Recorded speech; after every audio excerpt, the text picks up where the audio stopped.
प्रलयं हि गमिष्यन्ति श्रीमद्भागवतध्वने कलेर्दोषा इमे सर्वे सिंह शब्दाद्वृका इव। तो देखिए, प्रलयम ही गमिष्यन्ति, जैसे ही भागवत श्रवण करना आप शुरू करोगे, श्रीमद्भागवत ध्वनि, जैसे ही भागवत जी की ध्वनि आरंभ हो जाएगी, तो वैसे ही भागवत जी की ध्वनि आरंभ होते ही प्रलयम ही गमिष्यन्ति, कलिकाल के जो दोष हैं, कलिकाल के जो दुर्गुण हैं, जिन्होंने हमें घेरा हुआ है, दुखी किया हुआ है, वो सब के सब कष्ट दूर हो जाएंगे। कैसे हो जाएंगे? कलेर दोषा इमे सर्वे, वो कली के दोष ऐसे चले जाएंगे सब के सब, जैसे कि सिंह शब्दाद वृका इव, जैसे सिंह की गर्जना सुनकर के, वृक वृक कहते हैं भेड़िए को, तो जैसे सिंह के गर्जना सुनकर के सिंह शब्दाद वृका इव, सिंह की बातें सुनकर, सिंह की आवाज सुनकर जैसे भेड़िए भाग जाते हैं, ठीक वैसे ही कली के दोष भी भागवत जी के श्रवण मात्र से, भागवत जी के शब्द मात्र से दूर हो जाते हैं। ज्ञान वैराग्य संयुक्ता भक्ति प्रेम रसावहा प्रतिगेहम प्रतिजनम ततः क्रीड़ा करिष्यति। और जब भागवत जी का आरंभ हो जाएगा और इस प्रकार से आप, जैसे हम कह रहे हैं, कथा कराओगे, तो ज्ञान वैराग्य संयुक्ता, तब ज्ञान और वैराग्य के साथ भक्ति जो महारानी है, प्रेम रसावहा, वो प्रेम रस को प्रवाहित करने वाली बन जाएंगी। और कहाँ प्रवाहित करेंगी? कि प्रतिगेहम, प्रत्येक घर में, प्रति जन्म, प्रति व्यक्ति के हृदय में, ततः क्रीड़ा करिष्यति, तो प्रेम रस को बहाने वाली जो भक्ति महारानी है, वो घर घर में और हृदय हृदय में जाकर के क्रीड़ा करने लगेंगी। ये सुनकर के नारद बाबा का मन बहुत प्रसन्न हो गया। तब नारद बाबा कहते हैं, नारद उवाच वेद वेदांत घोषैश्च गीता पाठैः प्रबोधितम् भक्ति ज्ञान विरागाणाम नोदतिष्ठत्रकम् यदा। नारद जी कहते हैं, भगवान आपके चरणों में प्रणाम है, आपने जो कहा बड़ा उत्तम है, लेकिन मेरे मन की एक शंका है। कथा तो मैं वैसे ही सुनूंगा जैसे आपने कहा, सब कर्म करूंगा जो आपने कहा, पर मेरे मन की एक बात है, मैं पहले वो कह लेता हूं, आप वो सुन लीजिए, क्योंकि कहीं ऐसा ना हो फिर आप बाद में कहो कि नारद बाबा जब सब कुछ कर ही चुके थे तो पहले बताया क्यों नहीं। जैसे हम किसी एक डॉक्टर के पास जाते हैं, वहाँ फायदा नहीं हुआ, 3 दिन 4 दिन दवाई खाई, टेस्ट करा दिए, कुछ भी नहीं हुआ, फिर क्या करते हैं हम? जब दूसरे डॉक्टर के पास जाते हैं तो वो पहली दवाइयाँ और पहली वाली जो रिपोर्ट्स हैं वो सब लेकर के जाते हैं, और फिर दूसरे डॉक्टर साहब को कहते हैं कि देखो साहब, ये रही हमारी रिपोर्ट्स और ये रहा हमारा प्रिस्क्रिप्शन, इसमें सारी दवाइयाँ हैं जो हमने खाई, और ये रिपोर्ट्स हैं, ये हमारी ब्लड रिपोर्ट आती, और ये बाकी जो भी हमारे डॉक्टर साहब ने कहा था ये सब हमने उसमें करवाया है, तो आप इसमें देख लीजिए कि क्या समस्या है, तो पहले बता दें तो ये अच्छा है। तो नारद बाबा ने कहा, देखो मैं भी पहले बहुत कुछ कर चुका हूँ, वेद वेदांत घोषेश्च, वेद वेदांत आदि के पाठ भी कर चुका हूँ, गीता पाठ प्रबोधितम, गीता पाठ भी कर चुका हूँ, लेकिन भक्ति ज्ञान विरागाणाम नोदतिष्ठत्रकम् यदा, लेकिन भक्ति ज्ञान और वैराग्य उसके पश्चात भी मेरे उन पाठों को सुन करके भी खड़े नहीं हुए, ज्ञान वैराग्य सोए पड़े रहे। तो अब आगे क्या करना है आप बताइए।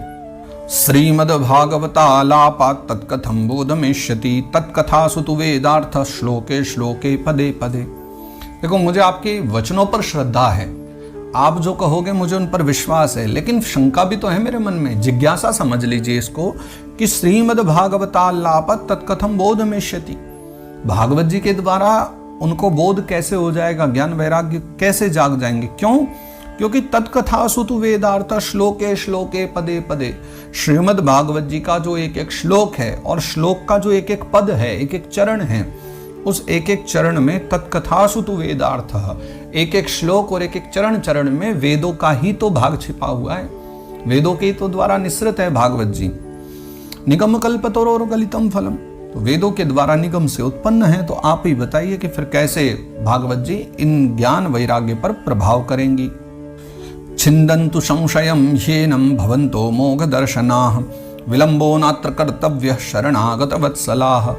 नारद बाबा कहते हैं कि छिन्दन्तु संशयं ह्येनं, देखो आप सभी संशयों को भेदन करने में सक्षम हो, आपके जो दर्शन है ना वो पापों को हरने वाले हैं, तो अब आप देर मत कीजिए और कृपा करके मुझे शरणागत जान करके, क्योंकि आप तो शरणागत वत्सल हो, तो मुझे अपनी शरण जान करके कृपा करके जल्दी से बतला दीजिए कि ऐसा क्यों है कि जो कार्य वेदों ने नहीं किया वो भागवत जी कैसे कर पाएंगी, और ये बता देंगे तो उसके पश्चात फिर जो आपकी आज्ञा होगी मैं वही करूंगा। कथा श्रवण के लिए आप जो भी कहेंगे मैं वही कथा श्रवण करूंगा। कुमारा ऊचुहु, तो यहां से सनकादिक मुनि फिर बोलना आरंभ करते हैं। वेदोपनिषदां सारा जाता भागवती कथा अत्युत्तमा ततो भाति पृथक भूता फलाकृति। वेदोपनिषदाम सारा जाता भागवती कथा। भागवत जी की जो चर्चा है वो वेद और उपनिषदों का सार भाग ही है। ये बिल्कुल सत्य है। जैसे आपने कहा ना कि श्लोक श्लोक में, पद पद में सब भागवत जी वेदों के ही मंत्र हैं, इसमें कोई संशय नहीं है। यह बिल्कुल सत्य बात है कि भागवत जी के श्लोक श्लोक में, चरण चरण में सर्वत्र वही है, वेदों की चर्चा है। लेकिन अत्युत्तमा ततो भाति पृथक भूता फलाकृति। आप बताइए कि कोई आम का पेड़ है और कोई ये व्यक्ति कहे कि भैया फल खा के क्या होगा, आम खा के क्या फायदा है। सीधा आम के पेड़ को ही खा लेते हैं ना, आम की डाल को ही खा लेते हैं ना। बाजार में 30 रुपए 40 रुपए किलो आम बिक रहे हैं और इस समय तो 80 रुपए किलो बिक रहे हैं, 70-80 रुपए किलो। अब आप विचार करो कि भैया 70-80 रुपए आम किलो खाने से उत्तम तो यही है ना कि जो फ्री में कहीं आम का पेड़ दिख जाए, जाके वहीं सीधा मुख लगाओ, खा जाओ। संभव है क्या? संभव ही नहीं है, क्योंकि एक पेड़ की जो महिमा है वो स्वयं में बहुत है, लेकिन उस पेड़ का जो रस भाग है, जो फल है, उसकी जो महिमा है ना वो बड़ी विशेष होती है। तो इसलिए सनकादिक मुनि कहते हैं कि हाँ, ये वेदों के द्वारा निःसृत है, लेकिन वेदों का जो फल है, वेदों का जो सार भाग है, वो भागवत जी है। इसलिए कहीं ना कहीं वेदों से श्रेष्ठता इसकी ज्यादा सिद्ध होती है। आमूलाग्रम रसंतिष्ठन् नास्ते न स्वाद्यते यथा न भूयः संप्रथक भूत फले विश्व मनोहर। अच्छा, आप देखिए, आमूलाग्रम रसतिष्ठन् नास्ते न स्वाद्यते यथा। जैसे एक वृक्ष है तो वृक्ष की जड़ से लेकर के, आमूलाग्रम उसके मूल भाग से लेकर के, जड़ से लेकर के और ऊपर तक जितना बड़ा वो वृक्ष है, उस पूरे वृक्ष में वो रस का सदा सदा से दर्शन रहता है। वहां मतलब दर्शन का तात्पर्य आप देख तो नहीं सकते, लेकिन हाँ उसकी उपस्थिति है। जड़ से लेकर के और ऊपर के भाग तक एक वृक्ष में रस रहता है, लेकिन जब आप उसको चखना चाहोगे तो वो रस आपको तब नहीं मिलेगा। कब मिलेगा? जब वो रस उस फल के रूप में, जैसे आम के पेड़ में जब आम लगेगा तो उस फल में जब वो रस आ जाएगा तब आपको उसका अनुभव होगा, तब आप उस आम का स्वाद ले सकते हो। यथा दुग्धे स्थितम सर्पिर्न स्वादायोपकल्पते पृथक भूतम हि तद्गव्यम देवानां रसवर्धनम। जैसे दुग्ध के बीच में, यथा दुग्धे स्थितम सर्पिर, जैसे दुग्ध के बीच में घी सदा से विद्यमान रहता है, लेकिन न स्वादायोपकल्पते, लेकिन दूध पीते समय कभी आपको उस घी का अनुभव नहीं रहता। लेकिन पृथक भूतम ही तद्गव्यम, लेकिन जैसे ही वो दुग्ध से अलग हुआ और घी के रूप में तैयार हुआ, फिर तो वो देवताओं के लिए भी रसवर्धक हो जाता है। फिर तो देवताओं को भी दीपक आदि के रूप में और यज्ञ आदि के रूप में कितने जगह प्रयोग किया जाता है। हवन करेंगे तो घी की आवश्यकता होगी, दीपक जलाएंगे तो घी की आवश्यकता होगी, तब वहां वो रसवर्धन हो जाता है। इक्षुणामपि मध्यांतम शर्करा व्याप्य तिष्ठति पृथक भूता च सामिष्टा तथा भागवती कथा। देखो, इक्षु कहते हैं गन्ने को। जैसे गन्ने के मध्य में भी शर्करा सदा सदा विद्यमान रहती है, मिष्ठान्न उसमें रहता ही है, लेकिन जब वो अलग हो जाता है तभी जाकर के उसके रस का अनुभव होता है। तो श्रीमद् भागवत जी की कथा भी उसी के अनुरूप कार्य करती है। इदं भागवतम नाम पुराणं ब्रह्म संहितं भक्ति ज्ञान विरागाणां स्थापनाय प्रकाशितम्। तो इदं भागवतम नाम, ये भागवत नाम का जो पुराण है, ब्रह्म संहितम, साक्षात भगवान का ही जो स्वरूप है, और ब्रह्म संहितम यानी वेदों का भी स्वरूप है, वेदों के द्वारा ही उत्पन्न है ना। तो भक्ति ज्ञान विरागाणाम, भक्ति ज्ञान और वैराग्य की स्थापना के लिए इसको प्रकाशित किया गया, अर्थात बनाया गया है। वेदांत वेद शुष्णाते गीताया अपि कर्तरि परितापवती व्यासे मुह्यत्य ज्ञान सागरे। फिर सनकादिक मुनि एक बड़ी अद्भुत बात बतलाते हैं कि वेदांत वेद शुष्णाते, जिस समय वेद वेदादि के निर्माण करने वाले, वेद वेदांत के पारगामी, उनको जानने वाले, और जिन्होंने गीताया अपि कर्तरि, जिन्होंने महाभारत के मध्य में गीता का भी निर्माण किया, परितापवती व्यासे, उस मुह्यत्य ज्ञान सागरे, जब मोह के सागर में डूब रहे थे वो वेद व्यास मुनि, तब तदा त्वया पुरा प्रोक्तम चतुश्लोक समन्वितम तदीय श्रवणात् सद्यो निर्बाधो बादरायणः। तब आप ही ने पूर्व में, तदा त्वया पुरा प्रोक्तम, तब आप ही ने चतुश्लोक समन्वितम, तब आप ही ने तो उनको 4 श्लोक दिए थे नारद बाबा, तब आप ही ने वेद व्यास जी को 4 श्लोक दिए थे। और तदीय श्रवणात् सद्यो निर्बाधो बादरायण, उनको सुनकर के ही बादरायण अर्थात भगवान वेद व्यास के मन की चिंता दूर हुई और तब वो प्रसन्न हुए और उन्होंने तो तब भागवत की रचना करी। तो फिर आप भागवत जी के विषय में कैसे विचार कर सकते हो? आप तो स्वयं भागवत जी की महिमा को जानने वाले हो। तत्र ते विस्मयः केन यतः प्रश्न करो भवान, श्रीमद्भागवतम श्राव्यम शोक दुख विनाशनम। तत्र ते विस्मयम केन, सही भी बात है नारद बाबा, फिर आप विस्मय क्यों कर रहे हो? क्योंकि भागवत जी का देखा जाए तो जो मूल उत्पत्ति का कारण है वो आप हो। वेद व्यास जी भी जिस समय मोह सागर में डूबे थे तब आप ही ने तो उनको समझाया था, आप ही ने चतुश्लोकी भागवत उनको दी थी। उन 4 श्लोकों के द्वारा उन्होंने भागवत जी की रचना करी। तो देखा जाए तो आपको तो विस्मय करना ही नहीं चाहिए, और आप ऐसा प्रश्न भी क्यों कर रहे हो? क्योंकि श्रीमद् भागवत जी की रचना के मूल कारण भी आप ही हो। इसलिए श्रीमद् भागवतम श्राव्यम शोक दुख विनाशनम, तो ज्ञान वैराग्य भक्ति के शोक और दुख को मिटाने के लिए आपको ने श्रीमद् भागवत कथा ही सुनानी चाहिए।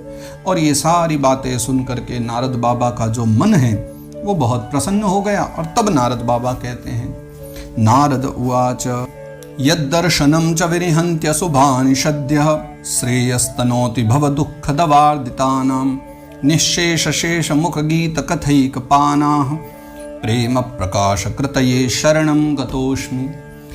तो इस प्रकार की बहुत सारी जो अच्छी अच्छी चर्चाएं हैं वो नारद बाबा के सम्मुख सनकादिक मुनियों ने करी, और सनकादिक मुनियों ने उनको बड़े ही प्रेम से समझाया भी। तो ये जो हमने अभी चर्चा करी है, इतनी देर से सनकादिक मुनि जो उनको समझा रहे थे, वो बातें सारी नारद बाबा के हृदय में आकर के बैठ गई। और वस्तुतः कल जैसी हम एक चर्चा कर रहे थे, यहाँ भी वही बात हुई है आज, कि जैसे इन्होंने भक्ति महारानी को जगाया, भक्ति महारानी के हृदय में कुछ बातें थी जो भूल चुकी थी, ऐसे ही नारद बाबा के हृदय में भी कुछ बात थी, और हनुमान जी महाराज के समान वो भी भूले बैठे थे। तो मानो सनकादिक मुनियों ने उनको ये बात याद दिलाई कि जिन भागवत जी के विषय में आप शंका कर रहे हो, जिज्ञासा कर रहे हो, उसके उत्पत्ति का तो मूल कारण आप ही हो।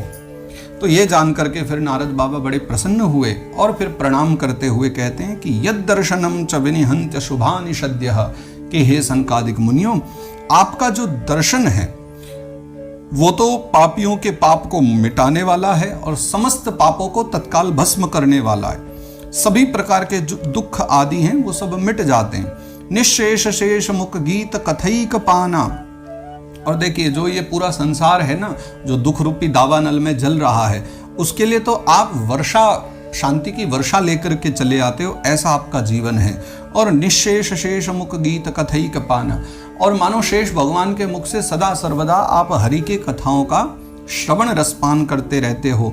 तो प्रेम प्रकाश कृतये शरणम गतोस्मि, तो उस भक्ति का दर्शन करने के लिए, वो जो प्रेम लक्षणा भक्ति है, उसका आप मेरे हृदय में प्रकाश कर सको, इसके लिए मैं आपकी शरण ग्रहण करता हूँ।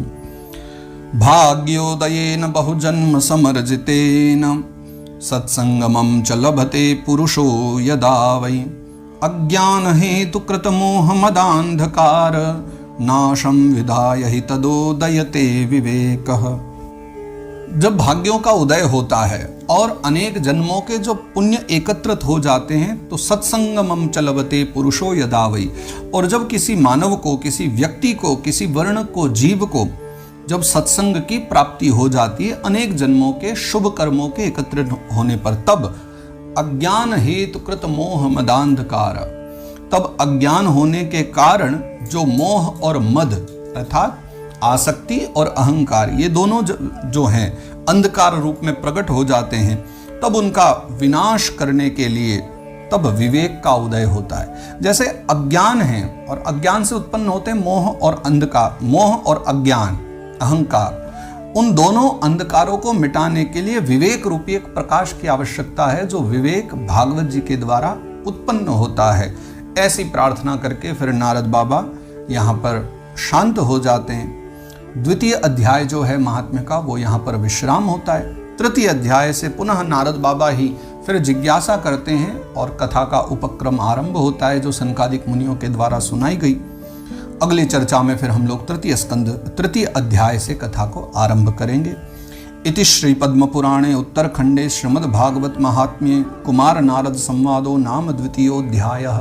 तो श्री पद्म पुराण के उत्तरखंड में जहाँ भागवत महात्म्य की चर्चा है, वहाँ पर कुमार नारद संवाद के नाम से यह द्वितीय अध्याय गाया गया है। आइए आज के सत्र को यहाँ विश्राम दें, फिर अगले सत्र में पुनः मिलेंगे, आगे हरि चर्चा करेंगे। तब तक आप सभी को जय सिया राम, जय श्री कृष्णा, जय जय श्री राधे।